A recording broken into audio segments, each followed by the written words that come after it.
prêt? Tu te demandes ce que je m'en vais, hein? Oui, je me demande sérieusement, mais je vais suivre. C'est cool. Hey, salut Grégoire. Salut Jocelyn, comment ça va toi? Ça va bien, merci. Donc, bienvenue à Boomers, épisode du 28 septembre 2020. Mm-hmm. Donc, aujourd'hui, écoute, on va parler de la COVID, je pense. Ah ouais? Ah ouais, je pense. Il semblait qu'on n'en parlait plus. Mais non, on parlait plus des conspirationnistes. OK. Écoute, on n'a pas le choix de parler de la COVID, dans le sens que nous, on est dans la région de Montréal, oui. Dans le Grand Montréal métropolitain, dans le CMM. Nous, on est en Montérégie, fait qu'on n'est pas touché par la rougeur qui va apparaître ce soir. Je le sais vraiment pas, parce que quand ils ont fait de l'orangeur, on était dedans, c'était le CMM. Ah ouais? Oui, ils nous ont mis dedans l'orangé, on était dedans. Bon? Ouais, exactement. Puis, il est arrivé une couple d'affaires au cours des derniers jours, donc on a eu beaucoup de cas de COVID. On est vraiment dans la deuxième vague. On a eu notre ministre de la Santé qui nous a demandé de faire un 28 jours en limitant au maximum nos contacts sociaux, donc de lâcher party, puis en réduisant aussi dans les zones oranges les rencontres à 6 personnes, 2 familles. Là, on passe en zone rouge. On va avoir le point de presse à 5h30. Là, il est à peu près 5h10. Fait que ce que je te propose, c'est qu'on jase un petit peu là, de comment on voit ça, puis qu'est-ce qui pourrait ou pas se passer, qu'on écoute le point de presse puis qu'on vienne. OK, on peut faire ça. Parfait. Fait que moi, au niveau du rouge, j'écoute beaucoup les médias, naturellement, la radio, ce qui se passe, les préoccupations de plein de monde. Ce que je comprends, c'est que le truc de 28 jours, c'est pour faire 2 cycles de 14 jours pour essayer de casser le virus, ou en tout cas sa propagation, pour éviter des éclosions. Beaucoup de gens disaient que si vous évitez de faire des parties dans les maisons, ce que je comprenais, c'est qu'il y a beaucoup de contamination dite communautaire, j'allais dire collective, mais communautaire. Ils veulent briser ça. Là, j'entendais à la radio, puis avec raison, les restaurateurs, les tenanciers de bars, les gens qui ont des salles de spectacle, qui ont mis en place des procédures pour éviter la COVID, pour être le plus proche possible, en tout cas pour respecter les règles du gouvernement. Donc, eux sont inquiets par rapport à ça, à savoir est-ce qu'on va fermer ou pas. Puis les autres, ils donnent comme argument, si tu fermes le bar, le restaurant, économiquement parlant, tu vas nous faire mal. Mais qu'est-ce qui va arriver avec les gens qui veulent socialiser? Ils vont faire des parties chez eux. Oui. T'sais? Fait que je suis bien curieux de voir comment que le gouvernement va pogner ça. Parce que ce que le gouvernement doit faire, selon mon point de vue à moi, c'est qu'il doit simplifier la règle au maximum.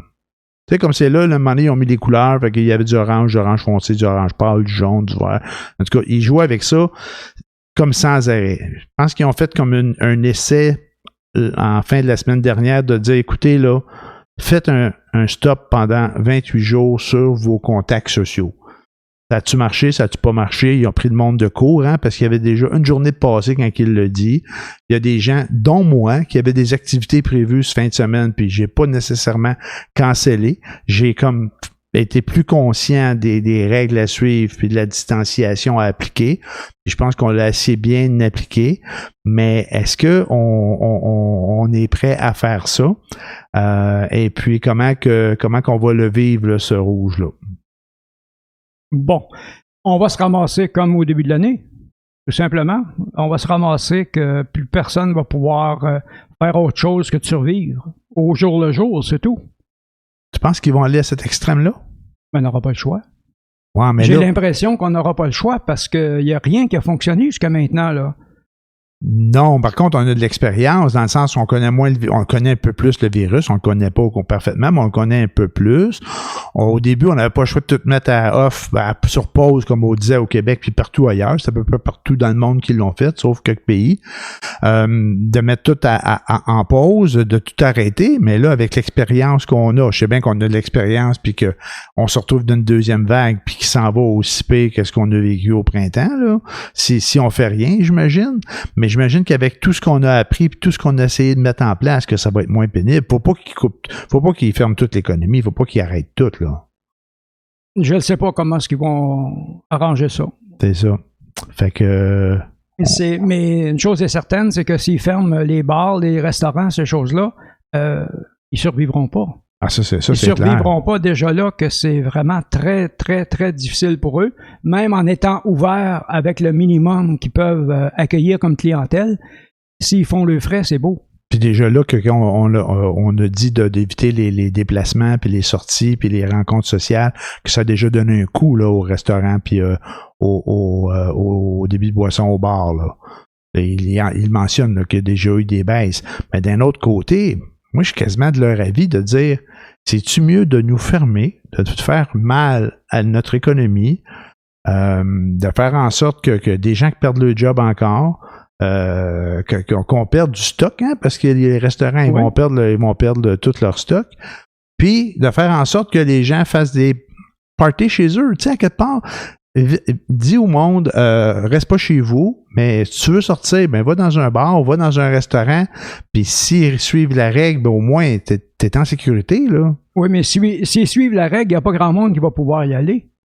Ben, en fait, il y a de la distanciation. Il y a de la distanciation entre les tables. Ils mettent des panneaux entre les tables. Je suis allé dans certains endroits. Des places, c'est juste de l'espace. Des places, c'est vraiment comme dans une boîte. Non, je dis pas que c'est mal fait. Non, c'est probablement très bien fait. La plupart des gens sont conscients du risque qu'ils prennent en ne respectant pas les directives. Mais les places de restaurants, là, ça va se remplir vite. Il va y avoir une queue à la porte. Je veux dire par là que même si les restaurants restent ouverts dans ces conditions-là, tu ne pourras pas faire de grands rassemblements dans le restaurant. Non. Donc, il y a des gens qui ne pourront pas aller dans ces endroits-là parce qu'il n'y aura plus de place. Ouais. Est-ce qu'il y a une offre de service suffisante pour utiliser toutes les places puis que tous les gens qui veulent y aller puissent y aller? Ah, moi, je dirais que oui. Je pense qu'ils ont de la misère à les remplir, le restaurant, là, de ce temps-là. Je sais qu'à un moment donné, il y avait un gros boom, là, quand ils ont réouvert, là, mais je pense qu'au cours des derniers temps, des dernières semaines, je sais pas, je pense que ça avait ralenti pas mal, mais peut-être que je me trompe. Moi, je suis allé à des endroits, à un moment donné, tout de suite après le déconfinement, puis il y a quelques semaines, puis c'était pas mal plein, je dois te le dire, mais je suis allé la semaine passée, puis dans un bar, puis un bar-restaurant, puis je te dis qu'il y avait pas grand monde là. Ah non? Non. Fait que je sais pas. En tout cas, ça restera. Est-ce que tu étais sur la Rive-Sud ou à Montréal? J'étais sur la Rive-Sud, j'étais à Longueuil. Ah, OK. Ouais. Puis une place qui est pas mal tout le temps plein d'habitude, là, tu sais, à l'heure que je suis allé. Mais là encore là, tu sais, là, ils venaient de mettre la règle, je pense, de la consigne, pas la consigne, mais de l'enregistrement obligatoire. Puis ça, c'est une autre chose. J'ai une autre chose que j'ai hâte de voir ce qu'ils vont dire. J'espère qu'ils vont en parler à la conférence de presse. Tu sais, ils disent ils veulent contrôler la COVID. Ils ont décidé de pas prendre l'application du gouvernement du Canada. Là, on n'a rien. Ils ont dit, on va faire ça nous autres mêmes. Par rapport à prendre, tu sais, pour l'application du gouvernement du Canada permettait de savoir si tu avais été en contact avec quelqu'un qui a vu la COVID. Le Québec a décidé de pas aller là-dedans. Mais ils ont dit, on va tenir des registres à l'entrée des places. Ils tiennent des registres. Tu tiens un registre, mais le monde peut mettre n'importe quel nom. Ils font ça manuellement, hein, les contacts. Mais là, les gens répondent pas au téléphone, retournent pas les appels. Là, le gouvernement, il dit, bon, on va faire afficher santé publique sur le téléphone, mais le monde ne répondra pas plus. Non. Là, il y a un problème là. Il y a un problème pour rejoindre les jeunes aussi. Comment tu fais pour rejoindre les jeunes? T'as beau passer des annonces à la TV, là. Écoute pas t'aider, les jeunes, là. Faut que tu trouves un moyen de leur envoyer la nouvelle, tu sais. C'est pas évident, là. Instagram, TikTok? Ouais, probablement, ces trucs-là. En tout cas, moi, j'ai hâte de voir ce qu'ils vont faire pour simplifier les règles. J'ai hâte de voir s'ils vont mettre en place des mesures coercitives, genre des tickets en rentrant des maisons. Parce que je pense que c'est ça qui fait peur, puis c'est là que c'est pas clair, puis c'est comme on va faire confiance aux gens. Mais j'écoutais tout le monde en parler hier, puis le ministre de la Santé était là, puis lui disait ça marche pas. Fait qu'il va falloir faire de quoi? Ils savent pas trop sur quel pied danser. À un certain moment, ils disaient, ben non, on ira pas dans les maisons. Puis de l'autre côté, ils disent, il va falloir aller dans les maisons, on n'aura pas le choix. Exact. C'est vraiment tordu comme situation. Fait qu'on va aller voir ça. On est déjà rendu là? Ah, on est déjà rendu là, on va aller voir ça, puis on reviendra après. D'accord. OK, tantôt. Tantôt. Bon, bien, on vient d'écouter le point de presse. Et puis... ça va pas bien? Ça va pas bien. Personnellement, je pense... en tout cas, je m'attendais pas à ce qu'ils ferment les bars et les restaurants. mais ils ferment les bars puis les restaurants. Ils limitent dans les places qu'on pouvait à 250 personnes, ils mettent ça à 25. Puis les règles là, de famille là, qui sont dans une zone verte et jaune de 10 personnes, 3 adresses, qui ont passé en zone orange à 6 personnes, 2 adresses. Là, c'est passé à 1 personne.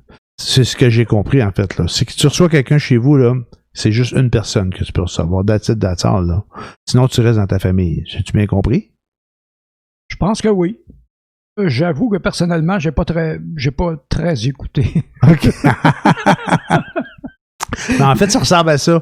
Fait que, puis pour ce qui est des mesures coercitives, tu sais, je m'attendais à ce qu'il y ait des nouvelles là-dessus aussi, de dire, il y a eu des questions des journalistes, qu'est-ce qu'on fait avec les manifestants d'impact, ceux qui mettent pas de masque, puis ainsi de suite. Mais la réponse du premier ministre, ça a été, Geneviève Guilbeault de la Sécurité publique va nous revenir avec ça un moment donné. Ouais. Un moment donné cette semaine, là. Ils tergiversent tout le temps. Là. Ils sont comme pas sûrs s'ils vont varger dedans ou pas. C'est très touché de commencer à varger dans le tas, mettons. Ouais. J'espère qu'ils n'auront pas besoin de le faire, mais s'ils n'ont pas le choix, qu'est-ce que tu veux demander? Il faut le faire. Puis il y a des moyens de le faire. Moi, en tout cas, j'ai de l'imagination, j'ai pensé à des moyens assez là. Tu sais, à un moment donné, là, tu sais, ça se dit? Bon, oui, ça se dit. Okay. Ça se dit. Vas-y. Ben, tu sais, t'entends quelqu'un qui rentre dans un commerce, puis que le petit gars de 12 ans, là, qui dit mettez votre masque à l'entrée, là, ben, lui, il fait sa job, puis la personne, elle dit OK, moi, mettre mon masque, elle met son masque. Aussitôt que l'autre s'est viré de bord, elle baisse son masque. Tu sais, il y en a que c'est comme ça, là. J'ai entendu des exemples de gens qui font ça, mais tu sais, à quelque part, là, à un moment donné, je me disais, à la limite, tu sais, dans tous les commerces, il y a des caméras, hein? Puis il y a des gens assis derrière les systèmes de caméras, puis qui voient le monde qui se promène à l'entrée, dans les allées, ils voient tout ce qui se passe. On se comptera pas d'histoire, là.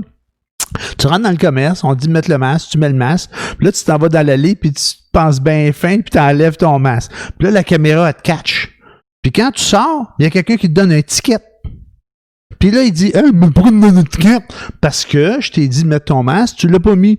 Mais là, tu m'as pas poigné tout fait. Mais là, j'ai une caméra ici, je t'ai filmé, je t'ai vu rentrer, je te vois sortir, je te donne une étiquette. Donne-moi ton permis de conduire, donne-moi une pièce d'identité. Puis là, tu fais ça un peu à une couple de personnes. Là, une arrestation citoyenne, comme ils disent? Non, pas citoyenne. Une arrestation avec un policier à la porte ou quelqu'un qui a le droit d'émettre des tickets. Ouais, tu sais, là, la police, là, ceux qui mettent des tickets de parking, là, c'est pas des policiers. Non, c'est vrai. Que eux autres, là, ils ont le droit de mettre des tickets. On leur a donné le pouvoir de mettre des tickets dans telle situation. Seulement pour les automobiles. Ben parfait. Ben ça sera seulement pour les masques. Fait que t'engages quelqu'un d'une firme de sécurité, ceux qui sont payés pour les vérifier ces caméras-là en arrière, là, sont payés ces gens-là par des firmes de sécurité. Ben t'es en arrière là, puis tu dis, ben à tout fois quelqu'un qui met pas son masque, ben tu lui donnes une étiquette. Fait que il y en a un derrière la caméra qui dit, hey, lui, il l'a enlevé. T'as une photo, tching, comme un photoradar. Fait que là, t'as pris une photo, là, il sort de la place, tu lui donnes des billets, entre 400 et 6 000. Ben, tu y en donnes un, puis tu lui dis, ben, je mets pas le prix tout de suite dessus, parce que ça dépend combien d'autres t'as eu.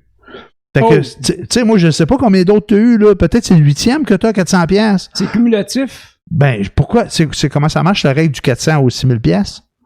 Le 6 000, c'était pour le commerçant, le tenancier de la place. Et puis, c'était 4 à 600 pour la personne, l'individu qui se faisait voyer. Mais tu sais, il y a des façons. C'est sûr que je joue un peu à l'extrême, là, puis j'espère jamais qu'on va aller là. Mais tu sais, faudrait pas. Mais tu sais, à un moment donné, à quelque part, il faudrait peut-être trouver des moyens de faire réagir les gens. T'sais, ils peuvent pas... Ils mettent des photos radars, j'allais dire, ils peuvent pas mettre un policier à tous les stops, il y a combien de monde qui saute le stop, là, tu sais, puis ils pognent pas de ticket, fait qu'ils prennent une chance, ils se font pogner une fois de temps en temps, tu sais. Mais des photos radars, ils ralentissent tout. Ben, je te jure qu'aujourd'hui, j'aurais pogné un ticket. Parce que je suis allé à l'épicerie, et puis, mon problème, c'est que je sors peu. Donc, mon masque, je m'en sers pas souvent. Je m'en sers pour aller à l'épicerie ou pour aller dans un centre de rénovation. C'est tout. Alors, je suis allé à l'épicerie et puis j'ai oublié mon masque dans l'auto parce que je m'en sers pas si souvent que ça. Je suis tout seul tout le temps. Fait que je peux pas contaminer personne. Mais la personne à l'entrée regardait son téléphone. Il m'a pas vu rentrer, pas de masque. Alors, je suis entré. J'aurais pas une étiquette solide, mais dès que je m'en suis rendu compte, après avoir passé le petit tourniquet à l'entrée, je me suis rendu compte que je portais pas de masque, alors je suis ressorti en me tenant bien loin de tout le monde. Je suis allé chercher mon masque, puis je suis revenu. Ben, tu sais, là, t'étais un délinquant. Délinquant, mais sans le vouloir. Là, sans le vouloir. Ça, c'est comme quand t'es dans la lune, tu passes un stop. Puis quand t'es dans la lune, tu passes un stop, la police est là, t'as un ticket pareil. Absolument. Fait que ça fait partie de la game. C'est comme ça. Tu sais, t'es pas supposé passer sur le stop. Ah, je l'ai pas vu, t'es dans la lune. Désolé, veux-tu déchirer ton permis de conduire en même temps? Tu sais. Non, mais, tu sais, en plus de mettre, on met quelqu'un à la porte. Je pense que la plupart des places, là, il y a peut-être pas partout, mais il y a bien des places qu'il y a quelqu'un à la porte qui va te dire, mets ton masque, lave-toi les mains, si t'es dans un restaurant, dans un bar, écris ton nom dans le registre, mets ton numéro de téléphone. Ça, je suis pas sûr que ça marche, là. Ça marche quand il y a quelqu'un qui le fait à ta place, mais quand c'est toi-même qui le fait, on le levait à la télé, là, je pense que je l'ai parlé la dernière fois, là. Il y a du monde qui avait signé Joe Biden, puis Donald Trump, puis Bill Gates, là, tu sais. Fait que quand tu laisses le livre-là qui traîne, ben, le monde écrit n'importe quoi dedans, là, ça te donne absolument rien, là. Mais tout ça pour te dire que c'est pas obligé d'avoir quelqu'un à la porte qui va te dire, là on disait celui qui est sa job et de me le dire, il a regardé son téléphone puis il me l'a pas dit. Non, je suis coupable, c'est non, ma faute non, mais je dis juste que ils font ça en plus pour nous aider, d'avoir quelqu'un qui nous le rappelle à la porte. Mais ils sont pas obligés de nous le dire. Il y a une pancarte dans la porte. Oui. C'est la loi, la loi. Je veux dire, c'est la règle qu'ils ont mis en place dans la condition sanitaire actuelle. Puis nul n'est supposé ignorer la loi. Fait que s'il y a un truc, puis je suis sûr qu'ils veulent pas aller dans ces situations coercitives-là, mais peut-être qu'à un moment donné, on n'aura pas le choix de faire un peu plus serré. Oui, on n'aura pas le choix parce que là, on va se ramasser en zone rouge pour un fichu bout, là. Ben, c'est ça. 28 jours, là, c'est 2 fois 14 jours, mais ça fait 28 jours pareil, c'est un mois. Un mois, tu sais, Mais ils veulent casser la deuxième vague. Puis tu vois, ils ont donné un break, là. C'est la seule façon. Parce que les gens comprennent pas. C'est supposé d'avoir commencé jeudi ou vendredi dernier, ça. Fait que là, tout le monde, comme je disais tantôt, tout le monde est bien conscient que ils ont annoncé ça jeudi ou vendredi. C'est comme ça commence tout de suite. Mais le monde avait déjà des projets. Fait que là, ce qu'ils ont fait, ils ont dit ça commence le 1er octobre. Jusqu'au 28 octobre. En plein milieu de la semaine. En plein milieu de la semaine. Fait que là, il y a t'as le temps de canceller tes rendez-vous de la semaine prochaine. T'as le temps de canceller tes rendez-vous. Si t'as eu à être délinquant puis de pas écouter la règle, t'as eu le temps de le faire la fin de semaine passée, comme moi j'ai fait. Mais là, par exemple, il n'y a plus vraiment d'excuses, là. T'as eu vraiment un bon break, là. T'as eu un break pour être délinquant, puis là, mais pour te soumettre là, t'as le temps de te soumettre à la recommandation, tu sais. Aux directives, c'est les règles. C'est ça, c'est les règles. C'est pas une recommandation, là, c'est des règles. Là. Mais voilà. Fait que c'est ça. On est dans zone rouge à Montréal. Puis je dis Montréal, puis ça, je l'ai pas entendu, je l'ai pas questionné. J'étais pas là au point de presse parce que crée-moi que Boomer a posé une question. J'ai manqué le début du point de presse. Qu'est-ce qui manque comme information? C'est qu'ils ont dit Montréal, mais est-ce que c'est Montréal, l'île de Montréal, ou c'est le CMM comme on l'a connu déjà auparavant, c'est-à-dire la Montréal. CUM, la communauté urbaine de Montréal. Non, il appelait ça la CMM, c'est, en tout cas, il doit avoir Montréal, communauté Montréal Métropole, probablement. C'est Montréal Métro. Je pense que c'est ça, ça englobe Montréal, Laval, une partie de la Montérégie, puis une partie de la Naudière, puis de les Basses-Laurentides ou quelque chose du genre. C'est quand même assez large. Ils appellent ça CMM. D'après moi, ça doit être ça le point, parce que dans le coin de Québec, c'est Québec et Chaudière-Appalaches. Donc, c'est chaque côté du fleuve, là. OK. Fait que, c'est ça. Fait qu'on est dans zone rouge. Ça va faire mal aux restaurateurs puis aux bars. Moi, je te dis, c'est ça qu'on disait tantôt. moi, j'aurais pas fermé les bars et les restaurants. Mais, en tout cas, c'est ça. Mais les restaurants, ils vont pouvoir continuer à faire la livraison puis pour apporter. Ah oui, puis je voulais dire tantôt, c'est ça. Là, ils mettent ça au 1er octobre. Là, il y a un journaliste qui a dit, qui a posé la question, qui a dit, mais pourquoi vous le faites pas de maintenant? Pourquoi vous le faites seulement que là? Je fais un accent, c'était un Québécois, le gars, il s'appelait Andy Saint-André de TVA. La question était, je vais enlever mon accent par rapport. Bonjour, Andy. Bonjour, Andy. Je vais enlever mon accent par rapport. C'est que, Pourquoi vous le faites seulement qu'à partir de jeudi, plutôt de le faire maintenant, si c'est important que ça? Le premier ministre a répondu, puis le docteur Arruda l'a rajouté, là, mais le premier ministre a répondu parce que c'est ça qui est ça. C'est un peu ça là, qu'il a répondu, mais puis il a dit, ben c'est pas jeudi, c'est minuit, mercredi, même affaire. Mais tout ça pour dire que s'il avait dit OK, ça commence direct là. Le même journaliste, je te gage, il a demandé pourquoi vous m'avez pas donné un break? Exactement. Moi, là, il y a des questions des journalistes, des fois, là, moi, ça me dépasse. Bon, voilà. Fait que ça, c'était ma montée de lait. Je te laisse le micro. T'as-tu de quoi à me dire? Ben, moi, j'ai pas vraiment écouté je regardais la conférence de presse, excusez-moi. Parce que je regardais les résultats de la Nouvelle-Zélande. OK. Ils sont vraiment, eux autres, ils ont comme réussi à endiguer le problème. Ils l'ont pas éradiqué complètement, OK. mais ils ont eu une résurgence au mois d'août. Et puis, depuis ce temps-là, il y a une personne qui est décédée. Ils sont 5 millions dans un archipel. Alors, une personne est décédée seulement, puis on ne sait même pas s'il y avait des conditions préexistantes par rapport à sa santé, une personne d'une 50aine d'années. Je pense qu'ils ont trouvé la bonne façon, eux autres, de s'arranger avec la COVID parce que ils ont vraiment plus beaucoup de problèmes. Ils n'ont pas eu beaucoup de décès. Ils sont quand même 5 millions. Nous, on est quoi? 8 millions? 7, 8? Au Québec, 8. 8?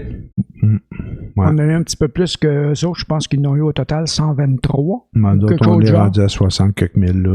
Je sais pas combien. 60 000? Ah, plus que 60 000, là. Au Québec? Des cas d'infection, mais pas de décès. Ah, pas des décès, non. Les décès ont à 5-6 000? Ouais, pas mal trop. Ah, beaucoup trop. Ouais. Pas mal trop. Mais tu sais, à quelque part, je suis bien content pour eux. J'ai pas non plus checké les statistiques, mais je pense qu'au Nouveau-Brunswick, qui s'en sortait, je pense, dans les Maritimes. Ouais. Il y a une couple de places au Canada comme ça qui s'en sortent quand même assez bien. D'un autre côté, t'as beau rester fermé hermétique, puis de dire, regarde, ça rentre pas chez nous, puis ça rentrera pas parce qu'il y a personne qui va rentrer puis qui va sortir, qui est très bien en soi parce que on voit que ça marche. Puis j'imagine que c'est quelque chose comme ça qu'ils ont fait pour se rendre là. Mais à un moment donné, il va falloir qu'ils les ouvrent, les portes, là. Tu sais, fait que j'imagine qu'ils peuvent attendre jusqu'à temps qu'il y ait un traitement ou jusqu'à temps qu'il y ait un vaccin, là. Mais eux autres sont fermés sur l'extérieur, probablement, là. C'est plus facile à contrôler qu'ici au Canada parce que le pays est très grand, puis il y a beaucoup de frontières, il y a beaucoup de lignes avec les États-Unis. Ça circule quand même entre le Canada et les États-Unis. Moi, je comprends. Tandis que c'est une archipel. Tu arrives en bateau. Ils vont venir un peu, peut-être plus que nous autres ici. Oui, mais ils peuvent rentrer en avion ici. Ça a l'air qu'au Québec, là, au Canada, il y a pas mal plus de monde qui rentre en avion de l'étranger qu'on pense, là. Oui, une question d'argent, finalement. Si tu as de l'argent, tu vas rentrer. Je sais pas si c'est ça ou si... Il y a eu un cas d'une milliardaire qui l'ont jamais nommé, là, qui avait réussi à se promener un peu partout. Oui, j'ai vu ça. Effectivement, avec l'aval du gouvernement, là. Oui. C'était je pense que c'est une grosse firme qui venait faire de la représentation là, dans leurs équipes. Si j'ai pas le détail, là, mais effectivement, il y en a qui ont des passe-droits qui font pas la quarantaine, là. Effectivement. Ouais. Mais voilà. Comment Trump va s'arranger, toi? Petit changement de sujet rapide je sais comme pas, ça. Moi, Trump. Avec ce qu'il vient de dire, là, ce qui vient de sortir. Écoute, moi, Trump, là, je sais pas ce dont tu parles qui vient de sortir, mais moi, ce qui me fait rire, c'est... Sur son impôt. Sur son impôt! Ah, ben ça, écoute... il y en a tellement de choses sur lui que... mais sur l'impôt, bon, il a payé quoi? 750$ 2 fois, puis après ça, il a pas payé parce qu'il fait plus de pertes que de gains. C'est comme ça que ça marche, les impôts. Fait que, il en paye pas. Ça a l'air qu'il en paye dans d'autres pays. Il l'a payé ailleurs. Mais ça, moi, m'a le laissé sur les Américains à gérer ça. Parce qu'il doit pas être le seul qui fait ces passe-passe-là. Ben non. Fait que, regarde, OK, c'est le président, c'est moins le fun. Puis on lui met tout ça à la table, ce que lui a fait. Mais il doit en avoir d'autres de ses petits amis milliardaires qui font des passe-passe pareil. Mais moi, ce qui m'a fait plus rigoler de Trump, c'est quand il a dit à Biden, on va te demander d'aller passer un test antidopage. dopage. Ça m'a fait rire parce que je me suis dit, de toute évidence, l'autre, il va refuser. Il a dit, ben là, et comme je sais pas, il lui donne des surnoms là, que j'ai oubliés à Joe Biden, là, T-Joe ou Slow Joe, ou je sais pas trop, là. Il donne des sobriquets pas trop gentils. Puis il dit, ça se peut pas que ce gars-là, il arrive, il dit, dans un échange, dans pas une conférence, mais dans un débat, puis qu'il soit craqué de même. C'est impossible. Fait qu'il est drogué. Fait qu'on va faire un test. J'imagine qu'il est bien placé pour parler. Il doit savoir qu'est-ce que c'est. Il doit être dopé, lui, tout. Je sais pas si lui est dopé, lui aussi. Mais lui, il disait, moi, je suis prêt à le passer, le test. C'était de toute évidence que Biden, il aurait dit non. Mais il a quand même envoyé ça. C'est une bombe. Puis, il sème le doute. Ben oui, c'est ça. Il sème le doute. Puis que l'autre, ils veulent pas passer le test, ben là, il y en a qui vont dire, ouais, peut-être c'est vrai. Tu sais, puis sais-tu? En fait, je pense que peut-être c'est vrai. Que ce soit vrai ou pas, pour lui, c'est pas important. Lui, c'est qu'il réussit à ramener les projecteurs sur lui. Exact. Tout simplement. Ça met le doute. Ben oui, avec son histoire d'impôts, qui paye d'impôts, 156 000 d'impôts aux Philippines, alors qu'il paye 750 aux États-Unis. Mais on se souvient que Paul Martin est je sais pas si tu te souviens, là. Oh, il y avait tous ces bateaux, sa flotte était au Panama. Steve Ship, quelque chose, là. Ouais. Il était tout enregistré au Panama. Puis c'était normal parce que tous les armateurs faisaient ça. Ouais, c'est ça qu'il disait. Fait que, regarde. Puis c'est pas de ma faute parce que moi, maintenant que je suis premier ministre, c'est pour moi qui gère ma compagnie. C'est ça. Mais c'est qui les a enregistrés tout au Panama, ces bateaux-là, pendant que t'étais armateur puis pas premier ministre? D'après toi. Paul Martin. D'après toi. Ouais, effectivement. Écoute, c'est incroyable. Fait que c'est ça. Mais il s'en passe-tu des affaires. Puis les complotistes, les connais-tu, toi, les complotistes? OK, on en parle encore. Okay. Ça sera pas long, j'en parlerai pas longtemps. Cossette Trudel, Stéphane Blais, comment tu l'as... tu m'as envoyé là, son nom, là... un complotiste? Oui, qui avait de l'air assez weird. Ah, je sais pas. Ah, il y a Disco Dan aussi, là. Yeah, OK, ben lui, Daniel Pilon, lui. Oui, voilà. C'est voilà, ça, lui, assez weird. Là, c'est assez spécial. Puis, mais en fait, il y a aussi Radio X à Québec. Tu sais, l'autre fois, je t'en parlais, puis de Radio X, puis tu m'avais regardé de travers quand je t'ai dit que j'écoutais ça un peu. Des fois, les radios... je me allais dire radio poubelle, mais c'est pas vrai, c'est pas ça que je pensais. La radio parlée. Fait que eux... radio parlée. La radio parlée à Québec, c'est que eux, un peu comme à Montréal, la radio parlée, c'est il y a Radio-Canada, puis il y a aussi 98.5, dans le sens que les gens, il y a plus de parlage que de musique, là. Puis à cette chaîne-là, à Québec, je la connais pas beaucoup, mais je l'ai déjà écouté en fin de soirée, parce que les gens appellent, il y a comme des lignes ouvertes, là. Mais eux, ils laissent beaucoup de place à la libre expression, mais je pense qu'ils laissent beaucoup de place aussi aux anti-masques, aux conspirationnistes. Mais je suis pas un spécialiste en la matière. Je connais pas vraiment beaucoup la chaîne. Ben, ça a l'air qu'ils ont reçu régulièrement, au moins quelques fois, Cossette Trudel et Stéphane Blais. Bon, ben tu vois, c'est fait que... Mais là, ils commencent, les grands commanditaires commencent à retirer leurs billes. Oui, c'est ce qu'on entend aujourd'hui. Dans la Ville de Québec, quoi d'autre que j'ai entendu? En tout cas, je veux pas m'embourber, là, mais la Ville de Québec, c'est sûr. Fait que, puis il y en a 3-4 autres que j'ai entendu des noms. Je pense qu'ils s'étaient retirés aussi. Et puis, il y a des gens qui mettaient des pressions sur le gouvernement du Québec pour qu'il arrête d'acheter de la publicité à cet endroit-là. J'ai bien hâte de voir comment ils vont crier au meurtre sur la liberté d'expression. De dire, écoutez, vous nous coupez les vivres parce que on n'a pas le droit de s'exprimer. Ça va hurler sur la grande allée. Écoute. Mais le commanditaire, il est libre de commanditer qui veut, hein. Je veux dire... Il est libre d'acheter la publicité à l'endroit qu'il veut. À l'endroit qu'il veut. Comme la station privée est libre de passer la publicité du gouvernement ou pas. D'ailleurs, ça a commencé avec ça. C'est que le gouvernement voulait passer une publicité pour essayer de calmer les complotistes, mais... apparemment, eux ont jugé que ça se moquait un peu des gens qui avaient reçu cette radio-là. Alors, ils ont refusé de passer la publicité. C'est pour ça que M. Labombe... Oui, le maire Labombe. La maire Labombe a décidé, on retire nos publicités. Ah, ben, il a bien fait. Je suis d'accord. Moi, je suis bien d'accord. Écoute, il y a le droit, hein. Fait que. Ils ont le droit de dire n'importe quoi, on a le droit de faire n'importe quoi. Mais moi, ce qui me surprend, c'est sûr que je pense que c'est une radio pour provoquer. C'est là pour ça, là. Je pense c'est ça. Je pense que c'est ça qui. Ça a toujours été ça, Québec. C'est ça qu'ils font. Mais pas toutes les chaînes. Je connais pas, mais j'imagine que cette chaîne-là, en particulier, là. Fait que, parce que c'est de celle-là qu'on entend parler, là, Choix Radio X, là. Oui. Fait que qu'est-ce que j'allais dire par rapport à ça?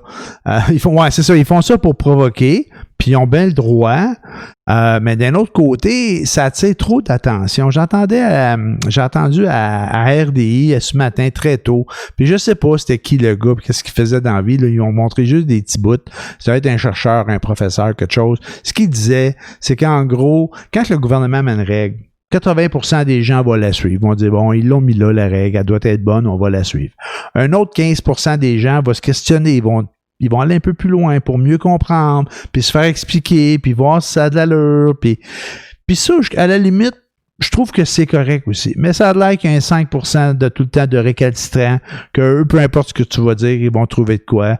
Ils vont être contre. Ils vont être conspirationnistes, anti-masques, ainsi de suite. Fait que c'est à peu près 5% de la population qui sont là. Mais on a l'impression qu'ils sont beaucoup plus que ça. C'est incroyable. On dirait qu'ils prennent 95% de l'espace médiatique. J'exagère, là, parce qu'à la télé, par radio, pas à la radio, ça dépend quelle chaîne, mais à la télé, on ne leur laisse pas trop de place. Mais sur les réseaux sociaux, tous les commentaires, ils sont partout. Ils sont partout. C'est une plaie. Je sais pas comment ils font. À tout le moins, on peut leur donner ça. Ils sont organisés, puis ils ont réussi à aller chercher du monde, puis ils sont pas gênés de donner le commentaire. Ah non, ils sont vraiment pas gênés, puis c'est souvent ponctué d'insultes ou de mots pas très gentils. Ah, bon, tu vois. Puis, il y a des fautes d'orthographe aussi, mais ça, c'est pas grave. Mais ça, c'est pas grave. Je m'en allais dire aussi des fautes d'orthographe, mais ça, c'est pas grave, parce qu'il y a des gens aussi qui sont articulés, qui sont songés, puis qui en font des fautes d'orthographe. Fait que, mais, faut pas s'arrêter à ça par rapport à, mais, il me semble qu'il y en a plus auprès d'eux. C'est peut-être parce qu'ils commandent plus, par exemple. C'est peut-être pour ça. On les voit plus souvent. On les voit plus souvent. C'est probablement ça. J'ai vu un truc, j'ai pas le lien, mais je vais je vais le mettre sur les notes de podcast.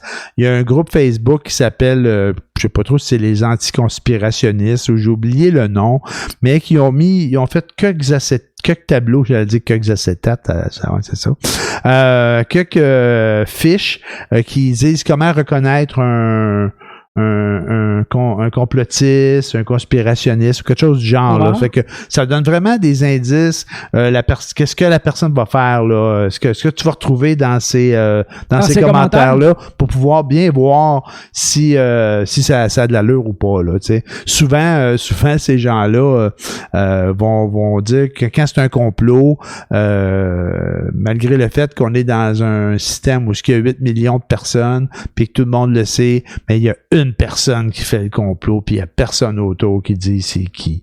Tu sais, je caricature un peu, là. Mais ça ressemble un peu à ça, le genre de commentaire qu'il fait. C'est comment discerner la vérité du mensonge, à quelque part. Là. Fait que ça donne beaucoup d'indices sur leur façon d'opérer. Là. C'est un peu comme quand on parle de... Tu sais, les légendes urbaines. Ouais. Je sais pas, là, on en a moins des légendes urbaines parce qu'il y a trop de place pour les conspirationnistes puis les complotistes. Mais dans le temps des légendes urbaines, quand il y en avait, c'est tout le temps le frère du beau-frère de la cousine d'eux. Ouais. Tu sais, ça commençait comme ça. J'ai entendu dire qu'il y a un ami qui avait eu un ami qui a fait ça. C'est ça. Fait que, tu vois, puis ça va être un peu le même pattern là avec les complotistes conspirationnistes. C'est la même affaire là. Quand tu lui demandes le source, moi j'ai fait une fois. Oh my God. Une fois là, j'avais un commentaire sur j'écoute un podcast qui s'appelle le Supermatozoïde. Okay. Puis il y avait un commentaire qui avait été mis sur sa page, puis il y a quelqu'un qui est arrivé puis qui a dit tu devrais aller lire l'étude de X, Y, Z, puis tu vas voir que... Fait que j'ai dit, puis moi de toute bonne foi, j'ai dit un lien s'il vous plaît. J'ai eu 0 réponse, man. La seule personne qui m'a répondu, c'est quelqu'un d'autre du groupe qui a dit « Ah non, habituellement, quand tu demandes des liens, ils disparaissent. » Mais c'était un peu le but de ma question, tu sais. Sincèrement, j'étais de bonne foi. Je me suis dit « Ah, OK, il y a quelque chose qui va démentir ça. » Puis c'est des études avec... Tu sais, ils mettent comme des lettres, là. Tu sais, l'Institut de recherche, je sais pas trop quoi, là. Tout un bel acronyme, là, qui est fait comme sérieux. Puis je pense qu'il existe l'organisme en question. Mais quand je dis « Envoyez-moi le lien de ça », il n'est pas eu. Fait que t'as juste à shooter le nom d'un vrai organisme, là, puis tu dis, ben lui, il a dit ça, va faire tes recherches, va voir ce qu'il a dit. Il te sème un doute, puis puis il dit pas où aller la faire la recherche, mais il dit, fais tes recherches. Et voilà. Fait que c'est ça. Mais, c'est parce que les autres, faut que tu comprennes une chose. Moi, j'ai vu un moment donné une dame, elle était assise dans la foule, puis il y avait l'armée qui passait, tu sais, les soldats qui défilaient devant elle, puis il y en avait un qui avait pas le même pas que les autres. La dame a dit « Avez-vous vu? Avez-vous vu, c'est mon fils? C'est le seul qui a le bon pas, puis tous les autres sont pas corrects. » Hey, voilà, c'est comme ça que ça marche. C'est ça le complot. C'est ça le complot. Écoute. Et voilà. Fait que tu d'autres choses cette semaine? Cette semaine, oui, j'avais quelque chose tantôt, mais là, je l'ai perdu, là. Ça va revenir. Pas de problème. C'était quelque chose des notes, Ah, t'as oublié d'en mettre tes notes. Mais moi, je vais bien regarder les miennes, mes notes. Il y a peut-être de quoi que j'ai écrit là-dessus. Qu'est-ce que j'ai écrit là-dessus? À un moment donné, ouais. Comment il s'appelle? Jean-René Dufort avait fait une recherche, enfin, avait fait une étude sur l'odeur des vieux. T'en souviens-tu de ça? Ouais, je me souviens. Et puis, je suis tombé là-dessus cette semaine que, oui, ça a l'air que les gens, plus t'avances en âge, plus que t'as une odeur particulière. Je pourrais-tu résumer ça en un vieux, ça sent le vieux? Pardon? Je pourrais-tu résumer ça en un vieux, ça sent le vieux? Un vieux, ça sent le vieux, mais il s'agit de savoir pourquoi. Ah, ouais, OK, mais il l'expliquait, hein? Moi, je pensais que c'est parce que plus que t'avances en âge, moins que tu vas faire de l'effort, moins que l'exercice va être violent. Alors, moins tu vas suer, plus que tu accumules de toxines, c'est ça qui fait que tu peux avoir une odeur différente. Alors que c'est pas ça du tout. Okay. C'est qu'à partir de 40 ans, la graisse qu'on sécrète sur la peau change et ça fait développer les oméga 7. Oh! Et voilà. Et les oméga 7, à force d'être développés, ça produit une autre molécule qui s'appelle la 2-nonénal. 2-nonénal, N-O-N-E-N-A-L. Et puis, c'est ça qui fait l'odeur purement et simplement. C'est parce que plus le genre de graisse change, plus qu'il y a d'oméga 7, plus que l'odeur change en vieillissant. Alors, on est supposé d'être des personnes recherchées parce que ça donne un peu l'odeur d'une taverne et de fête, apparemment. Ça sent un peu le cocombe. Supposément que l'odeur des vieux, c'est ça. Alors... c'est l'odeur de la fête. L'odeur de la fête, un peu de taverne et de fête. Si. Peut-être que c'est pour ça que ça sent vieux dans les tavernes, c'est ça? Ça doit être ça. Ça doit exactement être ça. Parce que incroyable. il y a beaucoup ce ciel-là. On dit n'importe quoi, là. Mais en fait, tu parles d'Infoman. C'était pas... Ben, c'était Jean-René Dufort. T'as pas dit Infoman? Mais en tout cas, c'est Jean-René Dufort. Toi, tu dis Infoman. Moi, je dis Jean-René Dufort. C'est Jean-René Dufort. T'as raison, parce que c'était le gros laboratoire dans lequel j'ai vu ça. Mais j'ai vu quelque chose à Infoman. Mais il doit avoir dit la même chose. Je l'ai pas vu, cette émission-là. Ça doit être grosso modo la même chose qu'il a dit. T'as vu ça à Infoman, toi? Non. Moi, j'ai pogné ça sur Internet cette semaine. OK, ben d'ailleurs, cette semaine, je vais chercher, il y a quelque chose qui me chicote, une entrevue de Donald Trump qui date de 86 ou 89, dans lequel l'intervieweur lui demande « Allez-vous faire de la politique? Allez-vous vous présenter en politique? » Trump y avait répondu « Si jamais je me présente en politique, je vais dire tellement d'énormités que les gens vont finir par me croire. » C'est ça qu'il avait répondu à l'intervieweur. Un gars de parole. Alors, je vais essayer de retrouver ça cette semaine.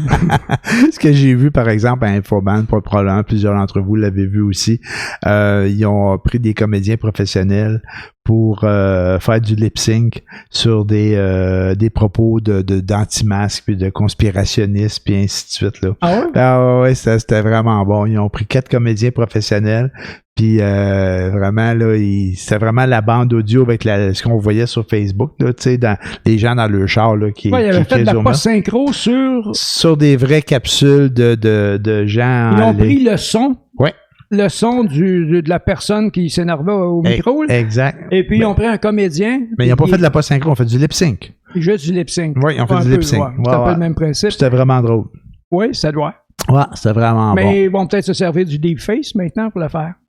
Ah, ça se peut. Fait qu'un deepface, c'est-à-dire de prendre la face de quelqu'un de n'importe qui pour le faire parler, là? Ou... Tu le fais parler, tu lui fais dire ce que tu veux qu'il dise. Ouais. C'est rendu terrible, là. Fait que là, les complotistes, ils vont s'en aller là-dessus, ils vont se servir de ça, ils vont faire dire n'importe quoi à n'importe qui. Ben oui, mais on va le reconnaître dans le ton que c'est pas la vraie voix. Oui, c'est la vraie voix. Ah, en plus! C'est la vraie voix, puis les mouvements des lèvres sont synchronisés avec les paroles que tu veux lui faire dire. Ah, ben ça, c'est pas pire. Non, c'est pas... Oui, c'est pas pire, c'est bon, là, mais c'est pas drôle, tu sais. Je trouve ça quand même drôle, parce qu'à un moment donné, t'entends tu vas dire, ben non, c'est pas Lucie Laurier qui a dit ça se peut pas. Ah, ben, elle a l'air de dire n'importe quoi. Non, je la connais pas, là. C'est une blague, moi non plus. J'ai jamais entendu ce qu'elle a dit. J'ai juste vu un moment donné qu'elle a fait un commentaire sur Rachid Badouri, puis elle a dit, c'est le fun, t'es déjà tondu comme mouton, quelque chose du genre, là. Parce qu'il n'y a pas de cheveux, là. Bon. Fait que, une autre référence, je vous ai parlé la semaine passée du site, voyons donc, Le Ménage du Dimanche, que je suivais, qu'eux parlaient des conspirationnistes, puis qu'ils faisaient des notes sur les énormités qu'on pouvait voir en ligne. Puis ils ont eu droit à un article dans la presse dimanche. Là. Ah ouais? Si vous voulez aller voir, encore une fois, je vais mettre le lien, là, mais c'est vraiment intéressant. Là. Donc, il y avait Martin Godette là, du Ménage du Dimanche. Il y avait quelqu'un d'autre pour un autre site là, qui démasque là, ces conspirationnistes-là ou les complotistes. Je sais pas trop comment les appeler. Là. C'est quoi le nom? Les anti-masques ou ainsi de suite. Là. Les contestataires, les anti-tout, je sais pas trop. Les autres. On pourrait dire les autres. Et voilà. Et ils nous appellent les... Oh mon Dieu, non, je le dis pas.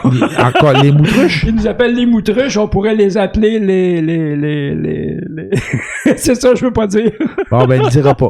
Fait que, mais moutruche, moi, je t'avais entendu en parler la semaine passée, puis j'avais jamais entendu avant, puis je l'ai vu une couple de fois cette semaine, là, le moutruche, là. Oui, les moutons autruches, ouais. C'est très répandu. C'est juste parce que tu suis pas ce qu'ils font. Ouais. Moi non plus, ça a donné comme ça. Il y a une madame, là, un moment donné, ça a passé sur mon fil. Fait que, t'es fait traiter de moutruche. Oh, ben, pas moi personnellement, mais... Mais le 95% des autres, là. Ouais. Tous ceux qui sont... qui suivent les directives, ce sont des moutruches, alors je suis un moutruche. Ah ouais, moi aussi, je suis un moutruche autant que possible. Bon, bien là-dessus... Sauf aujourd'hui que j'ai oublié mon masque à me mener. Ah, ben ça c'était une erreur. C'est une erreur. Une erreur.